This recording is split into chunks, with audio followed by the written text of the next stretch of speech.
This episode of the Better 2 podcast is brought to you by Kitty Mystic and DM Needham, author of My Days with the Dark Muse, as well as Love is Worth Waiting For. Hi, gang. Donna here. Thank you for tuning into the Better 2 podcast. Today's guest is David Hernandez. David and I talk about, for a good bit of the show, about stress eating and what leads to it. But we also talk about what led him on this journey and a near-death experience after a trip to Haiti. So tune in. Hi, David. How are you doing today? I'm doing fantastic. Thank you so much for having me. I'm excited to be here with you and your audience. It's kind of an interesting topic that you want to discuss, but there was other things besides the actual topic. But we're going to talk about the topic first, then we'll get into the other little things. Great. So the one thing that you brought up that I found very interesting, and this is going to be a little bit different lead-in into the normal podcast that we do, is stress eating. And there are the statistics you cited, the 83% to 88% of people stress eat. Right. And I think, if you're not stress eating, at least in our culture in America, if we're not stress eating, we are celebrating with alcohol. Mm-hmm. We always have some means of escape or how to deal with it. Me, I'm a writer, so I tend to try to go that route. Yeah. But one thing in your article that you wrote, which will be in the show notes, is that you were talking about stress eating and how it's learned. Mm-hmm. And I know for a fact my mother was a stress eater. Yeah. So I understand that. So let's talk a little bit about your journey. I know you had a friend mm-hmm. who you lost when he was 21 years old. That's right. Or you were 21. So talk a little bit about that friendship, if you would, and tell us about his journey. Yeah. And your journey. Yeah, great question. Eric, he was a great friend of mine. We were like brothers, grew up together, played sports together, did everything together. But, he was kind of the one that wouldn't necessarily fit into the crowd. He was a bit overweight. He was taller. He had a weird structured body. And he always battled with that in himself. He was very insecure about that. He didn't like to go out because of that. But I would always encourage him that there was a better way, that he could change those things if we simply just made some adjustments. So being young and being into fitness myself from a young age and nutrition and just living that whole sports life, I would teach him as much as I could. So go to the gym, I would teach him certain things. And the more we did that, he would get encouraged, but he would quickly fall off. And I didn't understand why at that age. I didn't understand why he couldn't change his patterns, why he couldn't change and adopt new habits. So at the age of 21, at 18, we actually moved. He stayed in Texas. I moved to Florida to pursue my nutrition and culinary arts career. And at the age of 21, I got a phone call that he had passed away.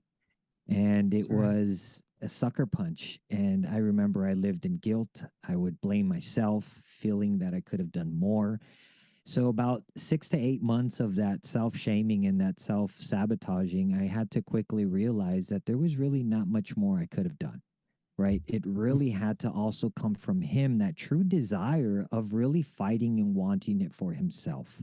And I think that's where a lot of times we can get it a bit twisted, where we have the desire here, but it hasn't necessarily dropped into our hearts in the sense that we're going to do whatever it takes to figure out what I need to be able to adopt this change. Because it's not simply a change that is achieved through diets or achieved through simply, okay, I'm going to decide to stop eating this today. It's a lot deeper. And it really comes down to the psychological understanding of knowing who we are and where we are in our life.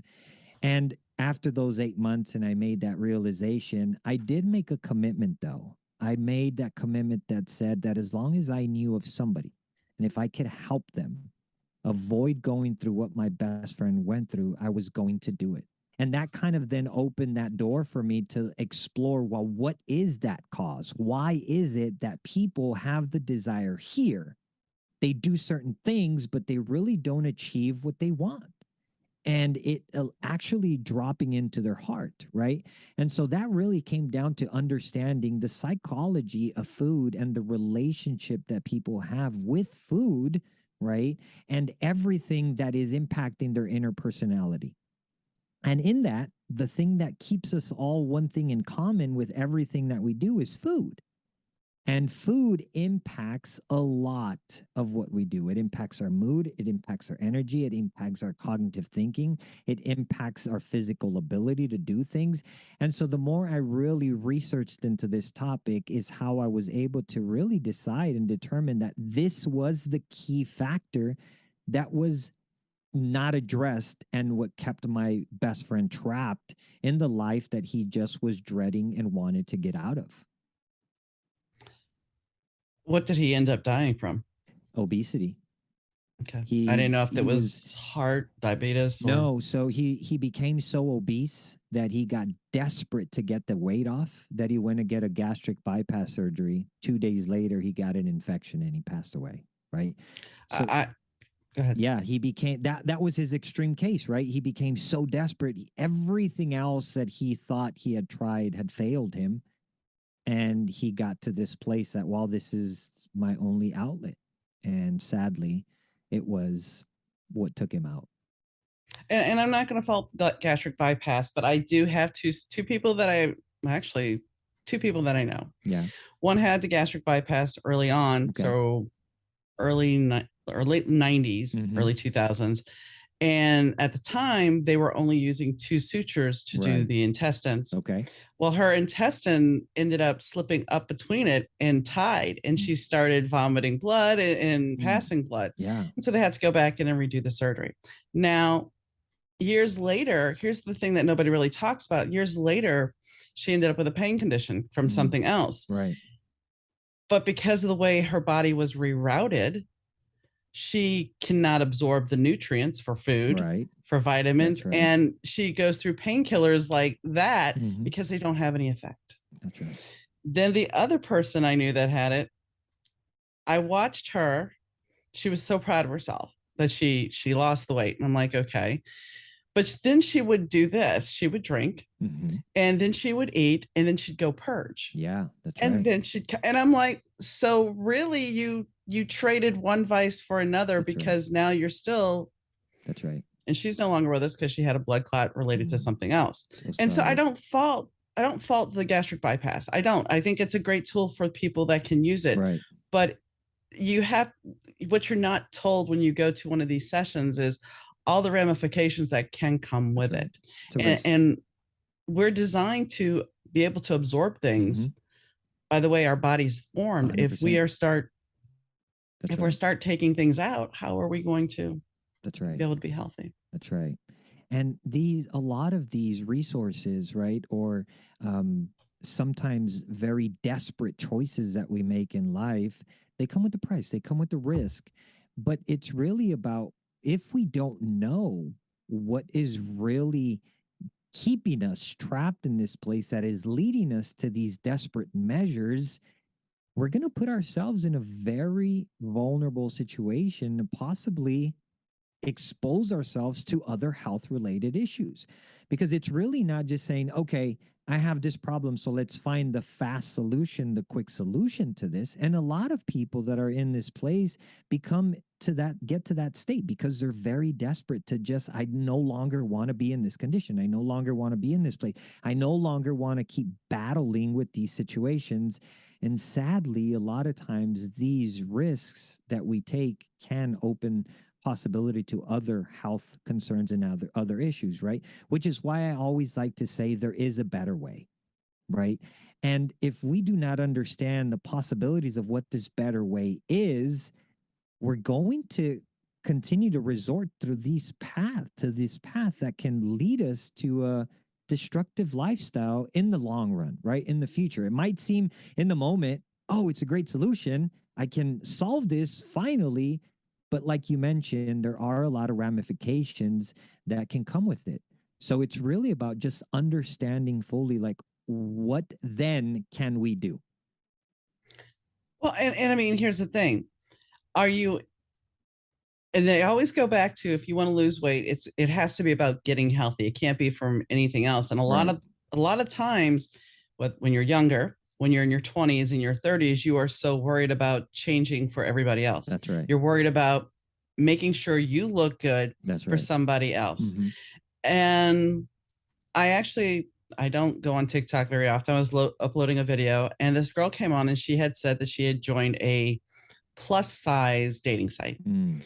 And she said that she was 365 pounds, and Mm-hmm. it was like you were athletic, you had a few plus pounds, or you were, I forget the exact term, but it was like you were super fluffy or super size. That's what it was. Wow. Super size. Okay.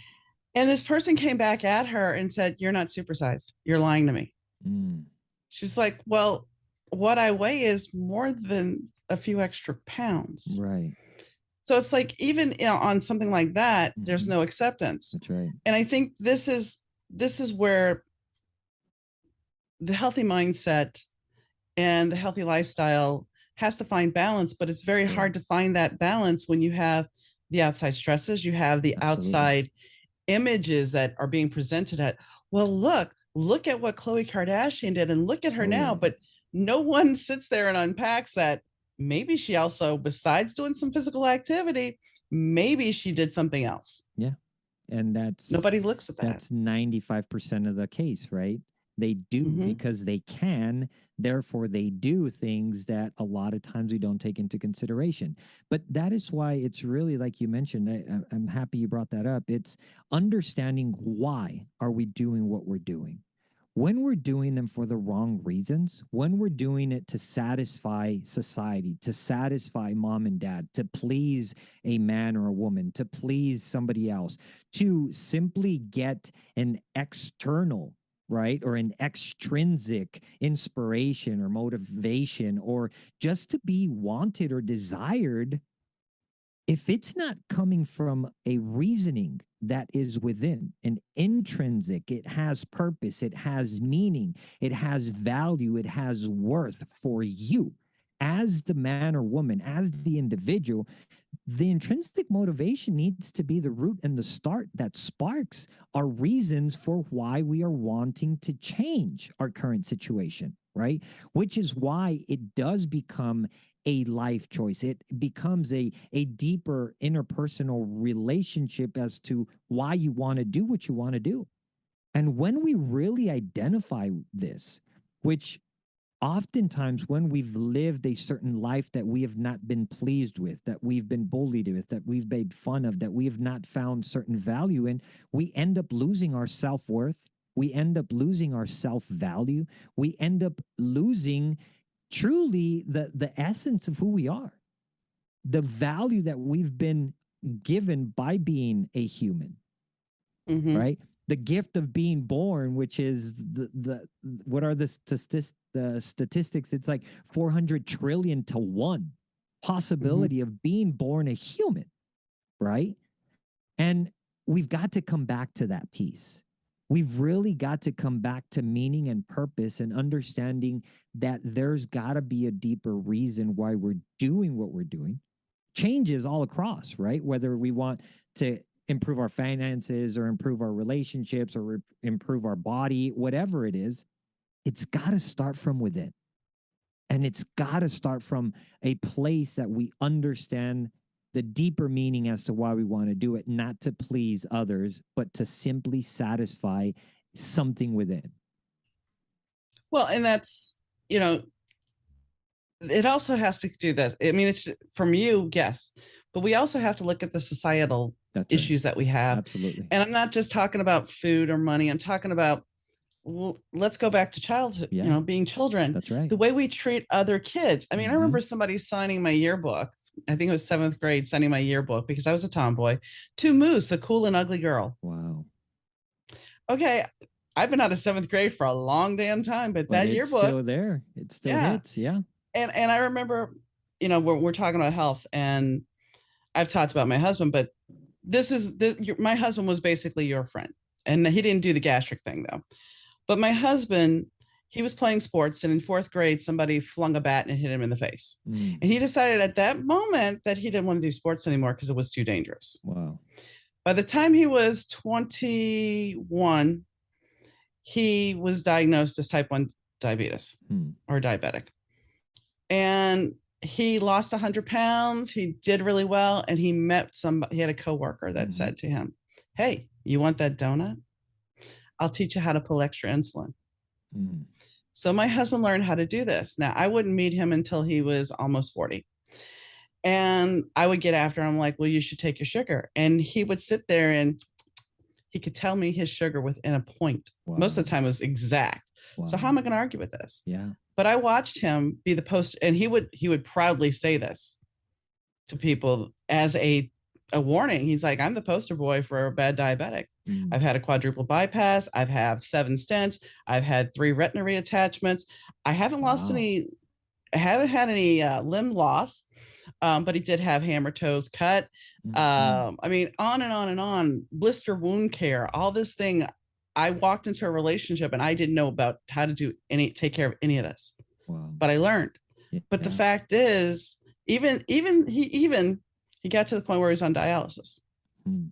and he was on Prilosec a lot. And yes, everybody knows about the Yeah. Prilosec problem that they had with that, Oh yeah. because no doctor ever said you only take it for 14 days. No, Yeah. just keep taking Just it. keep. That's right. So he got off of that, and he got off of eating gluten, Mm. and his kidneys came back. And he was off of dialysis for 7 months. And the reason I bring this up is we're talking about lifestyle change. Yeah. So he got off of gluten. And we went grocery shopping one day, and he saw a loaf of bread on the clearance cart, one of the French loaves. He's like, Mm-hmm. I really want a sandwich. I really want a brown Schwager sandwich. I'm like, okay. And I'm not gonna, it's his life. I love Right. him, but I'm Yeah. not gonna sit here and nag him. Yeah. Fine. One turned into more, and dot dot dot dot, dot, and gluten became, I mean, he would still do gluten free for me, but he would make sandwiches for him on regular bread. And guess what? He ended up back in dialysis. And ultimately, he ended up with 2 more stents. And they're not sure if he passed away from cardiac arrest or a stroke, because they all Mm. happened at the same time in a car sitting next to me. Wow. So he was on borrowed time. But my Yeah. whole point is, this is a journey. This is a journey that, because he died at 55. So had in fourth grade, had that bat not hit him in the face, the That's right. choice he made, Yeah. he could have stayed physically active Yeah. That's right. and made different choices. Mm-hmm. So I guess what I'm getting at is, when we look at either that incident, or somebody telling the chubby kid, hey Piglet, come here. Nobody ever called me that. I was not Yeah. chubby as a kid, But but that's a thing. Yeah. this is, yeah. And I mean, and then you have to look at home. I mean, when I was a teenager, I wasn't obese, but my mom would sit there and go, oh, you'd be so much prettier if you lost weight. Yeah. What are my ribs supposed to show? Mm-hmm. And then my stepfather, because I had a little bit of a gut, would touch my stomach and say, oh, hi, Miss Pouch. Mm. Terrible. What are you doing to Oh yeah. the person's self-esteem, and what kind of weapon is that? Oh yeah. And my mom, and I know this is way too much, but this goes No, back to no, your stress please. eating. Absolutely. So when my parents split, my mom was very proud to say that she was eating.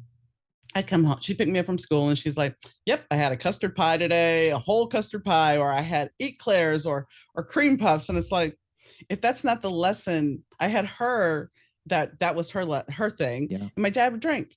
So it was Mm-hmm. like, pick your poison, I guess. Yeah. And I They've think made that that's choice. so many times, though, as children, we see them picking their poison, and you're like, Mm-hmm. how you're not being taught how to handle stress. You're not taught in school how to handle stress. 100%. So That's right. therefore, how do you handle it? You mimic what you've seen by That's the right. people around you. That's right. All, and I guess I won't say all, but most, if not all, of our behavior patterns are learned.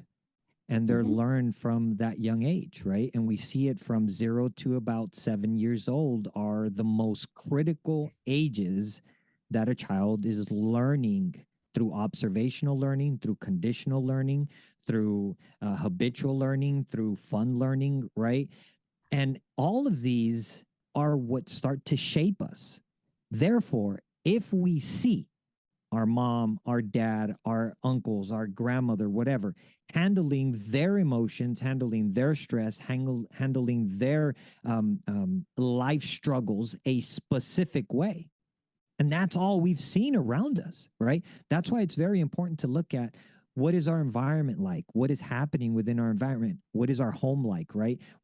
Who are we relating to? What is our relationships like? Because all of those things will start to impact our behavior patterns, how we handle and how we cope with situations. Therefore, when we're learning these, oftentimes as we grow older, when the same situation comes up, either the situation that you've gone through as a child, right? That you've experienced and that you've learned how to handle, or the way you've seen mom and dad or those that raised you handled it, you're going to handle it the exact same way. Which is why when we're looking at stress eating, emotional eating, right, overeating, all of these patterns are learned, and they are oftentimes learned from that young age. You come home from school, you had a bad day, right? You got in a fight with your best friend. Mom comes and sits down next to you. She says, "What happened? What is going on?"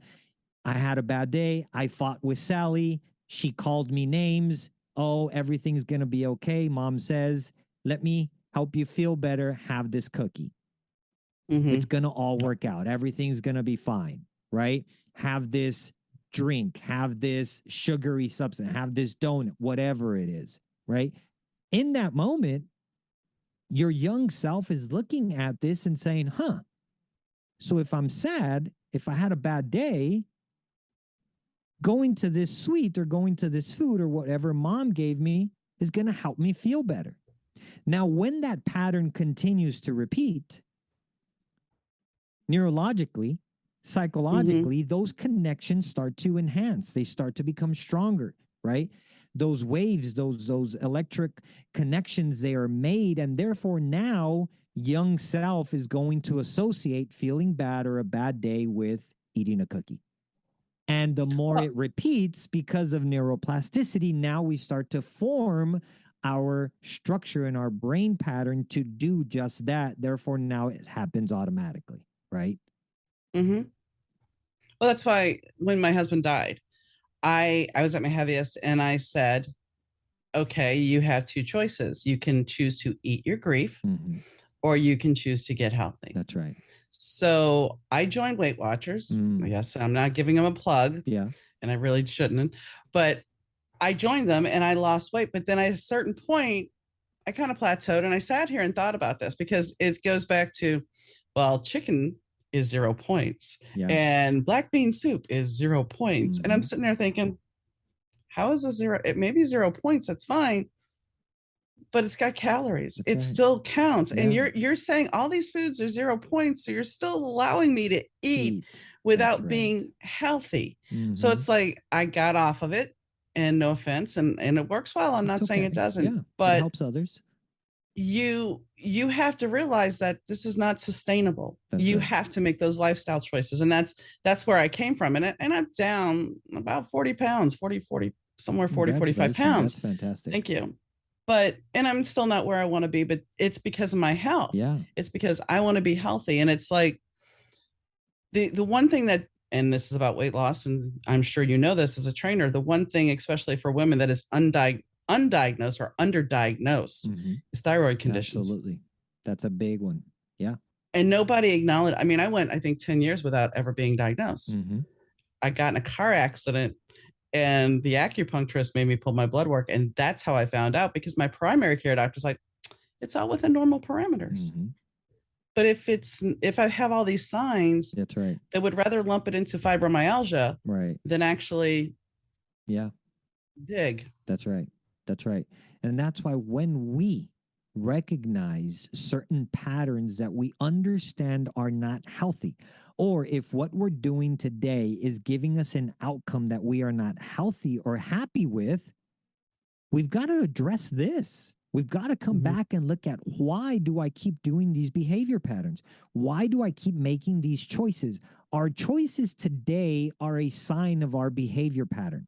If we do not address the behavior pattern, which is causing us to fall into and make these choices, we're going to continue to repeat them, which Mhm. is why it's important to look at not what can trim, right? Meaning give me quick solutions by just, Mhm. okay, let me go on this diet. Let me stop eating this for a while so that I can get this result. I'm just pruning. I'm just simply going for a quick fix. That is temporary, because if we do not address what is causing it, what is put you in this behavior pattern, what is making you make these choices in the first place, we're going to continue to come back. We're going to fall off these diets. They're not realistic. They're not sustainable. Therefore, whatever is not sustainable will cause you to quit. Whatever doesn't Mhm. align to the lifestyle that you desire is going to make you quit. You're going to fall Mhm. off. right? So the Right. real here thing that we need to look at is not how can I solve this quickly? It's more like what is causing me to continue to do these choices, to make these choices, to be stuck in this same situation of falling or dealing with my emotions in this way, right? Going to food whenever I'm angry, right? Making the bad choices of foods that I'm making that, look, let's be honest. We know we're making them, right? If you are, we've got to Right. be honest with ourselves. And the bigger question again is looking at why am I making these behavior choices? Why am I doing them? What is causing me to do them? And it all stems from how we were how we learned and what we were learned to deal with, how we were learned to have a relationship with food. Because our relationship again starts at a young age. We start to relate with it in this way, right? If you're Mm-hmm. given frozen food all the time, what's your relationship going to be with food? I'm going to go to Right. frozen foods, right? Well, and here's the thing. Sorry. How long how long do we have? I have my phone on silent. I don't know why I did that. Anyway, how It long, happens.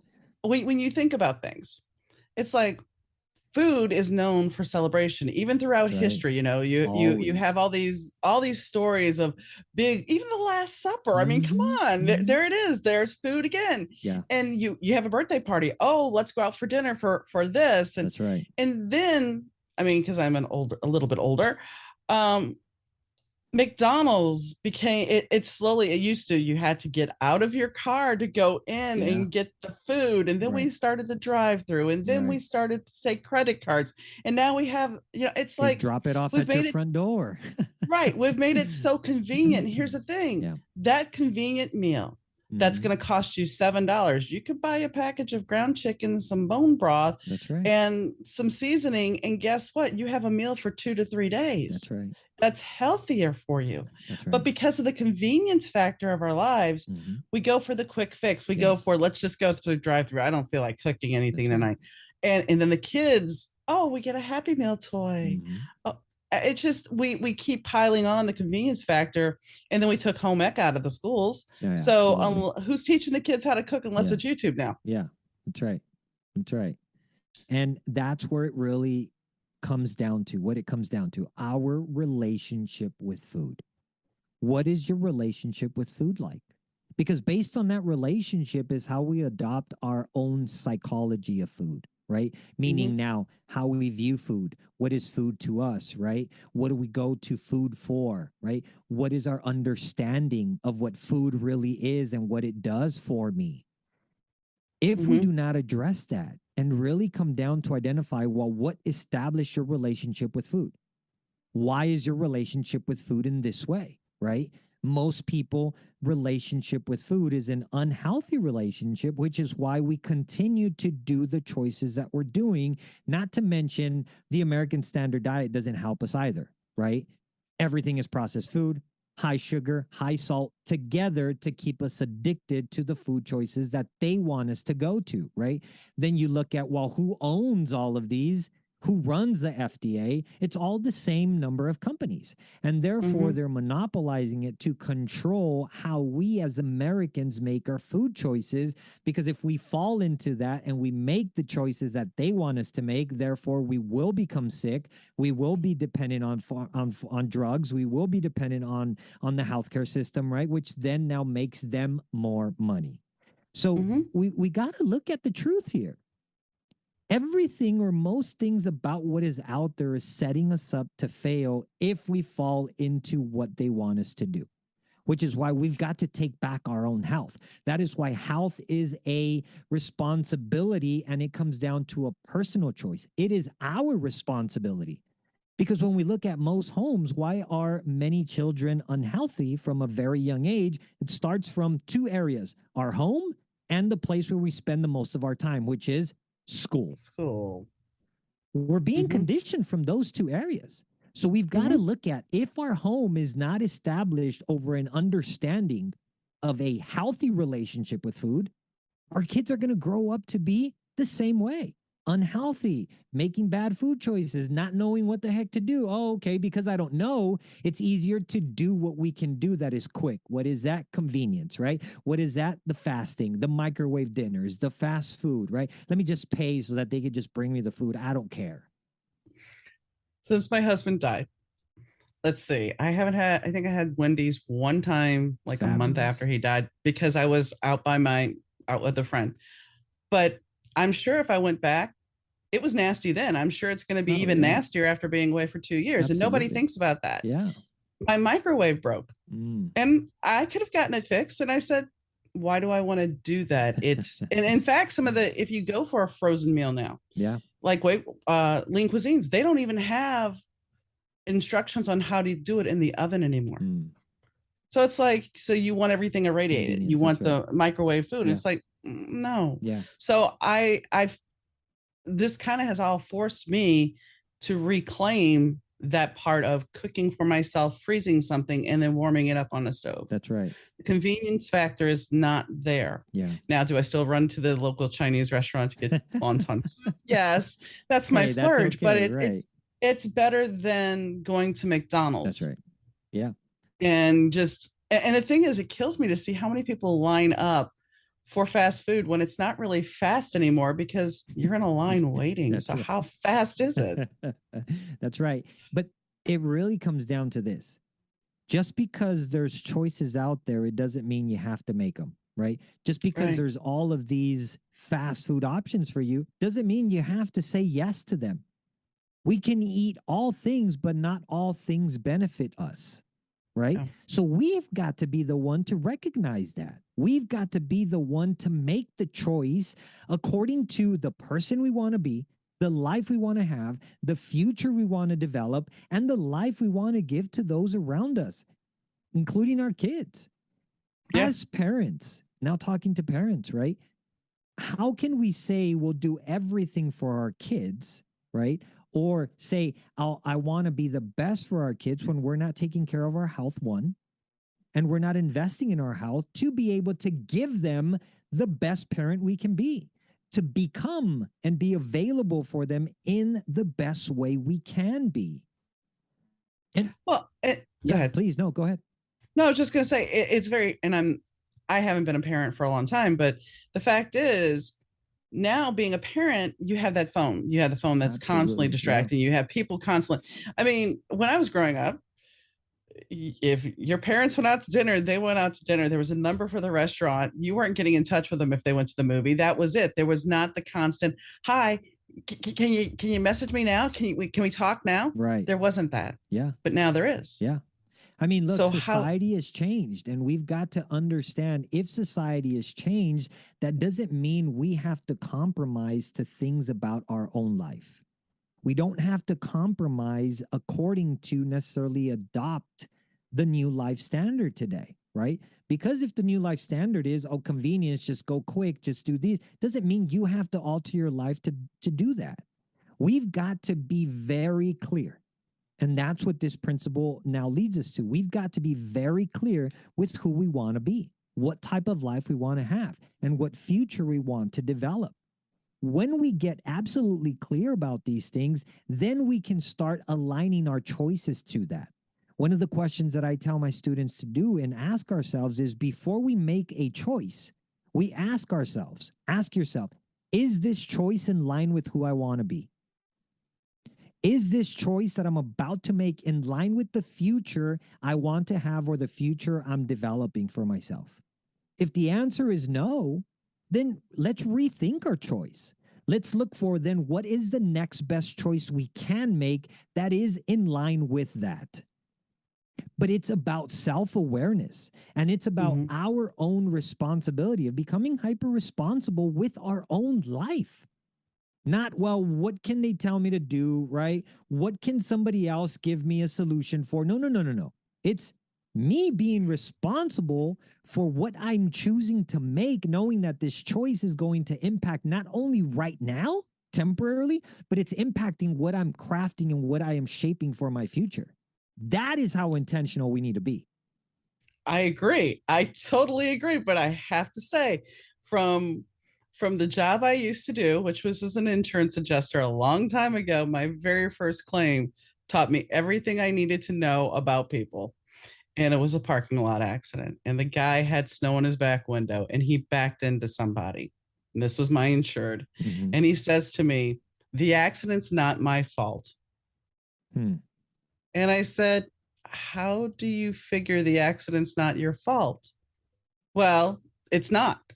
I looked to my left, I looked to my right, and I backed up. He should have seen me." "Did you clean your window?" "No." That says it "It's your all. fault, sir." That's right. "I want your boss. I want your boss." "Okay." But this is what Yeah, it taught me, the very that's right. valuable lesson that nobody wants to take responsibility for their actions. That's right. It's much easier for me to sit there and say, I could sit here and say, well, I'm overweight because my mom was overweight. 100%. Well, That's right. Yeah, I could, and maybe that's where I learned the pattern, but I'm the one that chose to eat. And then, of course, that's right. medical conditions happen. That's right. But the fact is, we are our choices and we Hmm. have to look at those things and accept it. But we have to be gracious with ourselves and forgive ourselves for Yes, the I choices. agree. I agree. Which is why we've got to be self intentional and we've got to be self responsible, right? Meaning that we've got to look at ourselves and be very honest, right? Because it's very easy to point the finger, right? To blame, Mhm. oh, but my coworker brought these donuts, right? Oh, but it's my boss that says I have to join them for lunch every day and go to this restaurant, right? It was my mom, it was my dad, like pointing, or we can do like Gary V suggests to point the thumb at us, right? And look at what am I doing? What choices am Mhm. I making? What am I choosing to allow into my mouth, into my body, right? Into my thoughts, into my emotions, into the relationships that I have, and the choices that I'm ultimately making. I am making these choices. So when we take this self intention and we're intentional with the choices we're making, we're responsible to say, yeah, I've made these choices. Yeah, I'm not making the best choices. Yeah, I know I've caused this on myself, sadly, right?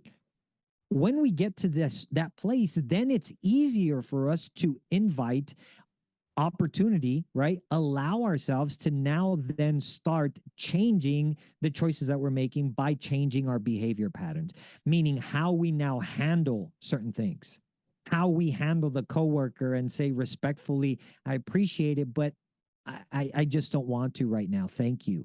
Right.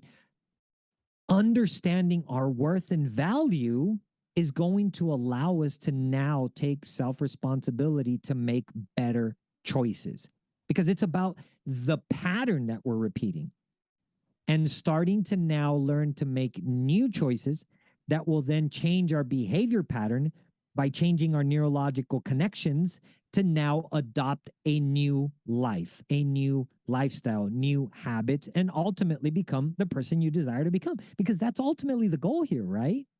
Right. Well, and you're talking about the neurological thing. The one thing we have to do also is learn to step away from the media. And Yeah. I'm not talking just the media in general. I'm talking like these fast blips of TikTok and all the social media that is feeding us and changing. I mean, there's studies saying that's actually changing our neural pathways. Right.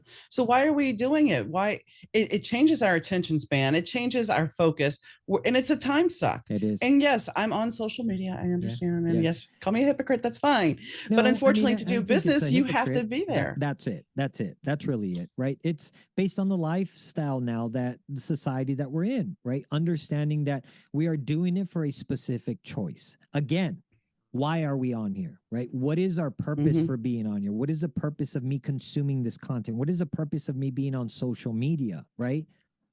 Understanding what it is now then doing to me or what am I allowing it to do to me, right? Again, self responsibility, being intentional, right? Because I think we can do all things in a very healthy way. If you like alcohol, we can consume it in a healthy way. If you like eating out, we can consume it in a healthy way. If you like being on social media, okay, we can consume it in a healthy way. But it's really about getting down to that place that you are going to decide how it impacts, how it reflects, how it influences, how much of it you consume, how much time you deal with it, how much food you eat when you go to a restaurant, even though it's on the plate, doesn't mean you have to eat it all, right? Right. Self Well, responsibility. Well, and that's the thing with social media. For me, like TikTok, the only time I usually am on TikTok is if I'm uploading a video. That's right. I am not going to get sucked in there. And Yeah. then you hear things like, this is what boggles the mind is when you hear something like the FDA has to put out a warning not to cook chicken with NyQuil. I saw that. That is And hilarious. you're like, but then Yeah. I sit there and go, well, you had to clean with an electric heating pad in a microwave oven. Yeah. So you get it. I mean, you have to, everything has to be, dare I say, portion control. Yeah. We tend to want to be a gluttonous society. Hmm. We want, if it feels good, we want That's more. right. And that can be everything from sex to TV to Yeah. Netflix to whatever. That's right. But we need to start looking at moderation, and that's a hard thing to do sometimes. It is. That's why it's about, again, going back to the understanding piece for me, right? Mm-hmm, It's we've got to understand that these choices or these things that are out there, right? We can't avoid them. They're there, right? For the mm-hmm, most part, most of these things. We can't control that. However, we can control what we do. We can control the choices that we make. We can control. And it comes down to understanding, well, what is food? If we're looking at entertainment, well, what is entertainment? mm-hmm, What is it intended for? What is food intended for? When we understand these components, understanding what food is for, it's to fuel me, it's to give me nutrients, it's to keep me alive, it's to help me perform better, it's to help me think better, it's to help me become the most optimal I can be each day to live the best life I can live. Okay, great. If that's the intent, the reason or why food was created. Now, it does bring other pleasures. It can bring, joy. It can help make us feel happy. It does bring endorphins and increase our dopamine, all of these things. But when we understand the true essence of it and we now develop a relationship with that understanding, it's going to now then allow us to make these portion controls choices, right? To have things in moderation, to be able to go out with your friends or go out with family or whatever, and if you want to have a dessert, you can still do it in moderation. You can still make the choices that we make and do them in a healthy way. But again, it all stems back to what is our relationship like and what are we choosing our relationship to be like with these things, because we're in mm-hmm, relationship with everything. You just mm-hmm, mentioned you have a relationship with mm-hmm. Netflix, my friend. That is why when you turn it on, it suggests certain things for you right off the bat, right? Yeah, Because it yeah, knows you. You're in mm-hmm, relationship. You're in relationship with your coworker. All of these things, and it really now comes down to what type of relationship do you want to have, mm-hmm, so that then we mm-hmm. can start crafting the choices that we're going to make with that, right? Yeah, So that we can start ultimately living the life that we want. But if we don't address what is causing us to have this relationship in the first place, whether it's an addictive one, whether it's an abusive one, whether it's a toxic one, or whether it's a healthy one and you want more of it, we've got to be able to address the root cause of this so that then we can identify what traps we might be in our behavior pattern, what is triggering us to be here, so that then we can start learning a new behavior pattern. true, true. I'm going to switch gears completely Let's do it. because I want to know about your near death experience in Haiti. Yeah. 2018, I went on a mission trip to Haiti for to help at some kids' orphanages. We came back 5 days later. I started to feel sick, like a common cold. But what I noticed was that my fever temperature was just skyrocketing. It was about 108, 109. They couldn't bring it down. I was rushed to the emergency room, and my third day in, a doctor comes in and he says, "You've got tropical viruses. One of those is dengue fever, and you're going to feel like you're going to die and you might die. There's nothing else we can do." And he walked out. Gee, thanks. That's Yeah. In that moment, it was like, all right, great. Thank you. I feel like I'm dying right now. And it did take me to the point where I was like, I want to end it, right? I was in so much pain. The dengue fever is known as a bone crushing virus. You literally feel your bones just breaking down inside. The virus eats your muscles from the inside out and it starts to shut down your organs. So my lungs shut down, my intestines shut down. I was very close to my kidneys stopping working, and I was one step away from hemorrhage. And Wow. at the time, I was in the best shape of my life I had ever been. I was actually training to compete next year, the following year in bodybuilding. So I had the most muscle I ever had, just all around best physique I ever had. I was weighing about 245 pounds, 20% body fat. Like I was very, very fit. 11 days later, the doctor comes in and he says, "You beat it. You've just defeated dengue fever." I lost 70 pounds in those 11 days, and I was in the weakest state of my life. But I say that it was the best thing that could have happened to me because at that time I was um, in my business, I was only taking on exclusive clients. I was very selective with the people I would train. It was very intimate, very high ticket priced. And I heard like this really still small voice and said, "Now that you've been given a second chance of life, what are you going to do with it?" And it was like, "Wait, what do you mean?" And it was like, "You've been given this opportunity of life, you've been given a certain ability. Now, what are you going to do with it?" And that's where really the crafting of the business happened. I was able to now explore and expand. And today we look at 3, 4 years later, we're helping people all across the globe, helping people get healthy, get fit, and doing a lot of really awesome things with my life. So I made it through. I survived. But had I not been healthy, I was gonna say, right? had you not been in that, and this is, they always say the universe provides us Yeah, certain lessons and brings us. that's If right. you would not have been in that at that healthy weight, That's right. you would not have survived it. And that's exactly what the doctor said, right? He said, had you not had that amount of muscle, had you not been that healthy, there's no way you would have survived 3 tropical viruses. You should have been dead. And I say, well, if it hadn't been for my faith in God and my health, I wouldn't be here today. And it's awesome Mhm. because I think every experience for me has three things. It's what can I learn from this experience? What can I gain from this experience? And how can I see God or the greater good in this situation, right? Not just looking at my problem, my pain, but how is this greater than me? How is this impacting something more in me, right?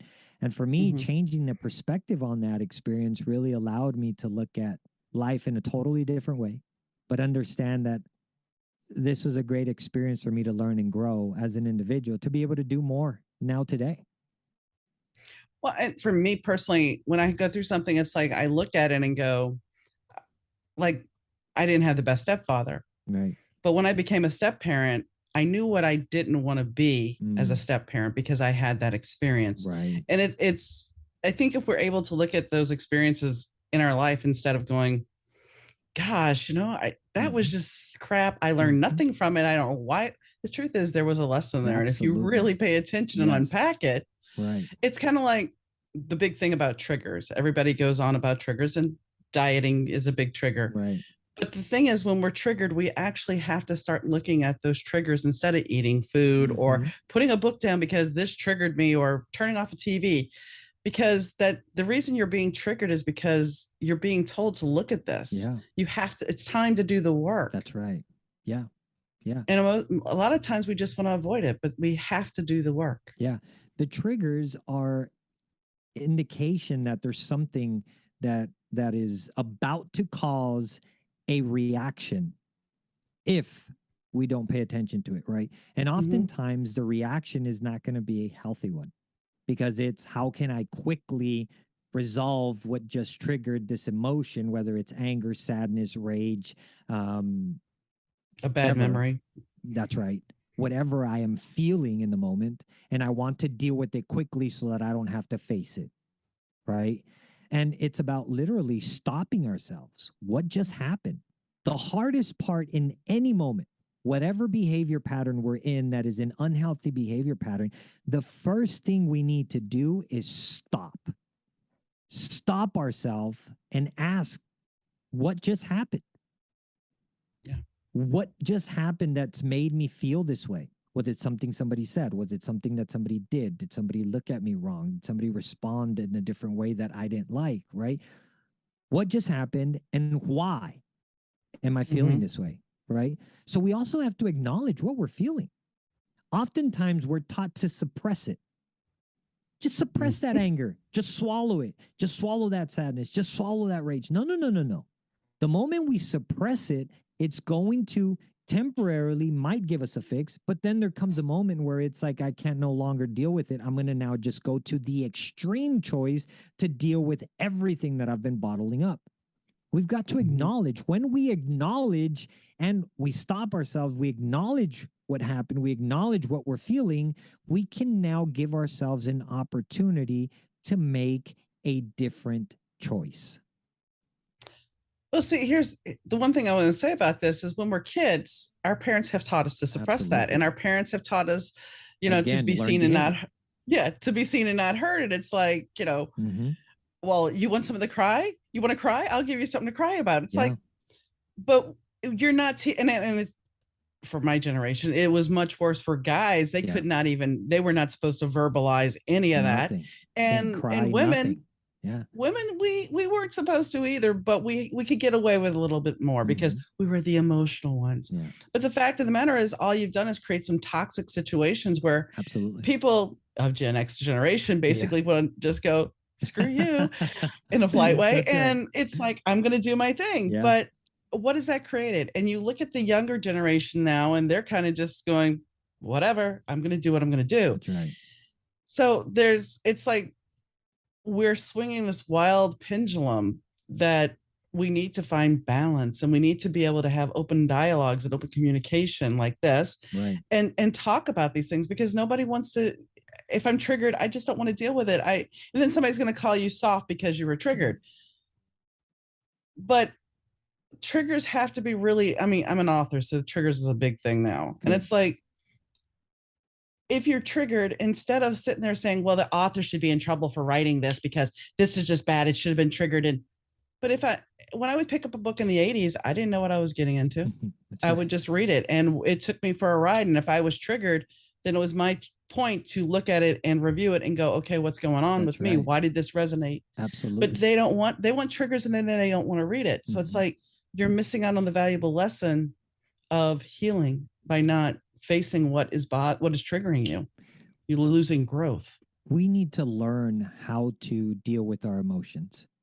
We need to learn how to acknowledge and learn, what do I do when I've been triggered and now have an emotion?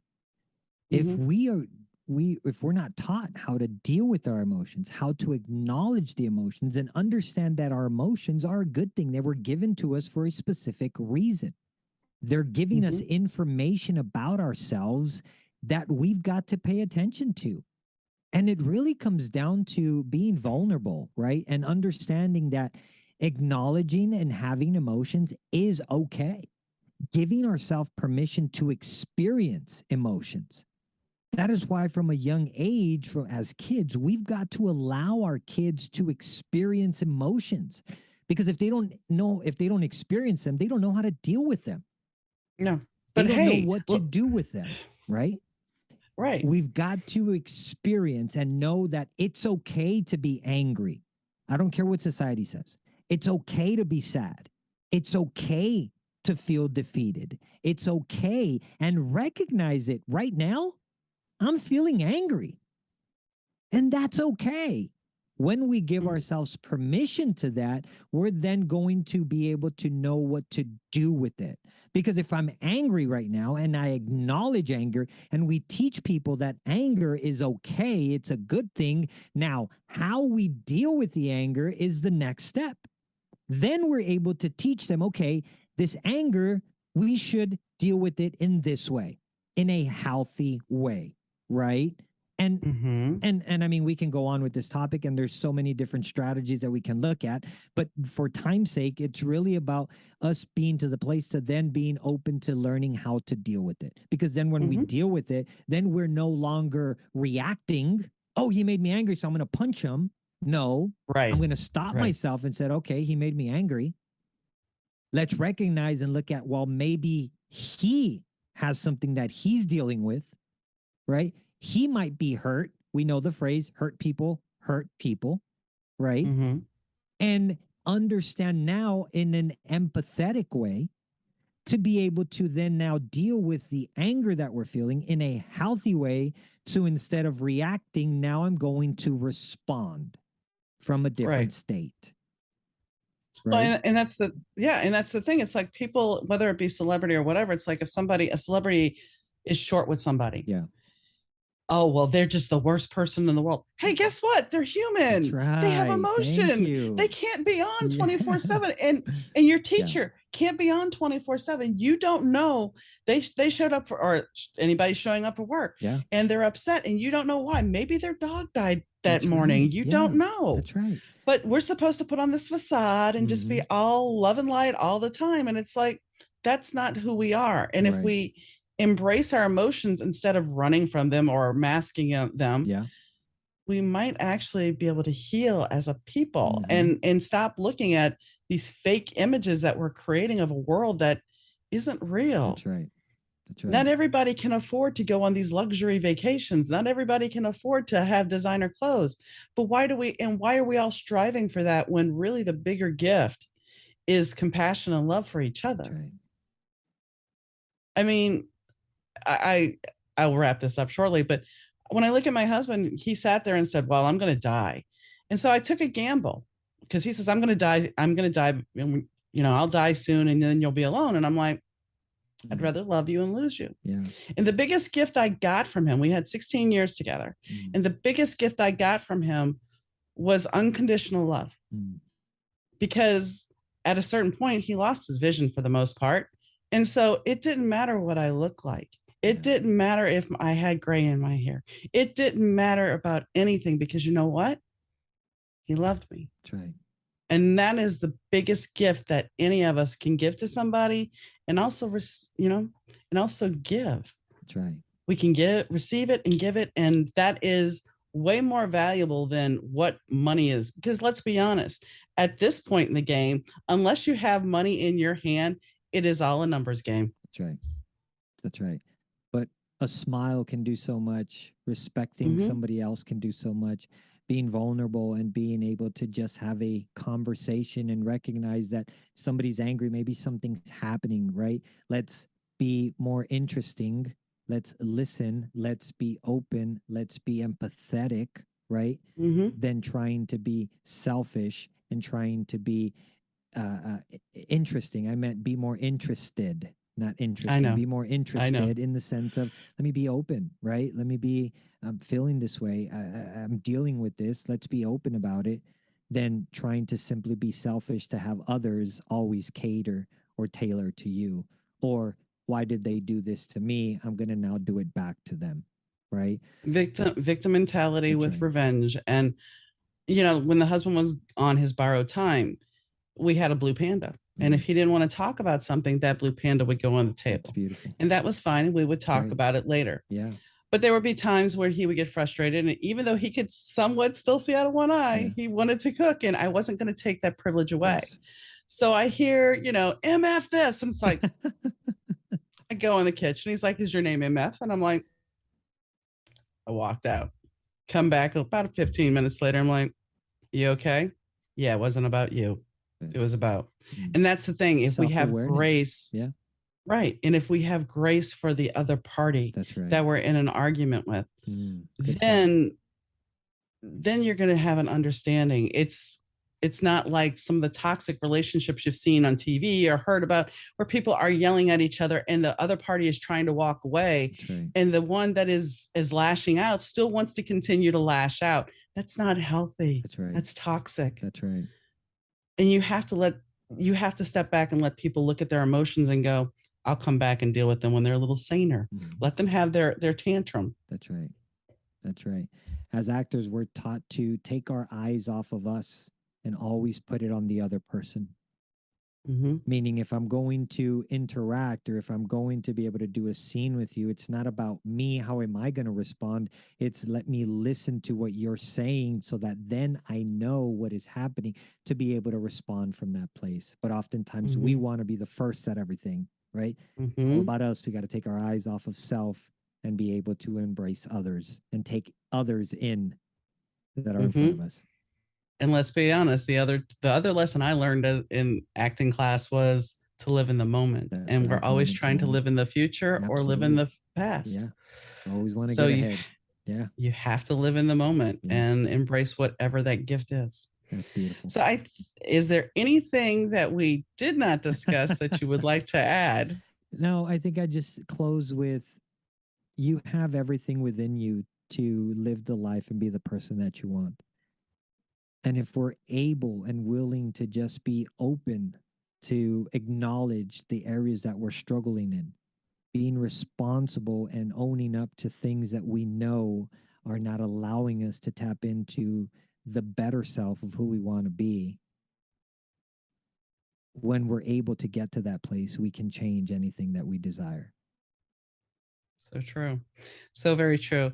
So your company is Body by Purpose, Correct. and all the information for that will be on the show notes. So I thank you for joining me, David. My pleasure. Thank you. And if I can support in any way, know that I'm here to support and serve those around me. Thank you so much for having me. It's been an honor. Thank you. So David and I had an interesting conversation, and after I wrapped, I realized there was something I wanted to mention and get his take on. But I think the thing that we didn't cover is ego. And that is the thing that keeps us safe. It keeps us into this little place of, well, you're okay. You know what you have. Why do you want to change it? It doesn't matter that we know it's bad for you and the doctor said you should change this and this and this and this, but you should stay here. It'll be okay. It's kind of like that loaf of bread with my husband. It's like the temptation to go back was much easier for the brain to handle, the ego to handle, than making those changes and keeping up with those changes. So I think if we actually, as a society, look at what is distracting us, face our triggers, and I know this sounds like a laundry list of, oh, look at all this good stuff. But if we actually take time and stock and face what triggers us and start digging deep at how we need to change ourselves to learn the lessons that we were put here on this earth for, and to better ourselves and to be a better person and to look at people with compassion and empathy instead of going, oh my gosh. The thing is, we each are an individual. There's nobody else like us. And we are capable of change. We are capable of love. And the honest thing is, we don't have to look outside of ourselves for that. We have to accept who we are. And that could be good, bad, and different. We are all flawed. We are not perfect, and we're never going to be perfect. No matter how much money you have, you're never going to be perfect, because you can get all the plastic surgery you want, but then there's going to be a line that you see and you're going to want to fix that. There's always going to be something else to fix. And if we accept ourselves for who we are, then you're not so worried about that. You love yourself for you. And that's kind of where we all need to be, is we need to love ourselves for us and love others for who they are and accept them. And if they're not willing to change and it's harmful for you, then you get out of the situation. But don't try to mask it. Don't try to hide your emotions. Deal with them, write it out, face it. Because food's not going to help.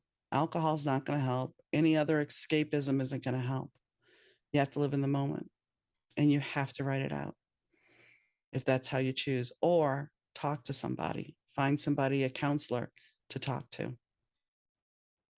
So on that note, I hope you had a wonderful day, evening, whenever you choose to listen to this. If you would like to leave me a comment or a question for the show, you can do so by going to Donna, Dauna, at better2podcast.com. That's Donna at better2podcast.com. All the links are in the show notes. And I'm not sure if I'm going to be booking any more guests or not, because I may be going on hiatus for a bit. And I think I have 3 or 4 more episodes after this one. So thank you guys for tuning in, and we'll see where this goes. So I'll catch you next time, guys. Bye.